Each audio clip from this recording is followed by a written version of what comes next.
So as we think about how we adjust things and why we adjust things, I told you we don't know what to look for. I also told you we don't know how to look for it. So why did Dr. Pry go ahead and grind all the blue spots? Because the blue spots were not representational of reality. And you've seen this, and you've seen this on enough Facebook pages, and we checked occlusion. Where would you adjust that 6? How about now, where would you adjust the 6? How about now, where would you adjust the 6? How about now, where would you adjust the 6? How about now, where would you adjust the 6? Because the 6 hasn't been adjusted. You have, from upper left, you have 88 micron, you have 63 micron, you have 37 micron, and then finally, you have 19 micron.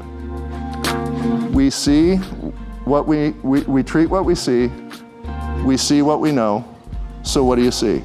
We have to use appropriate tools to actually understand the occlusion. Confusion in occlusion comes from not knowing what we're seeing.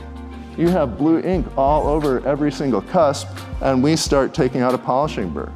So efficiency comes with accuracy. Accuracy in evaluation of whether you actually need to adjust anything.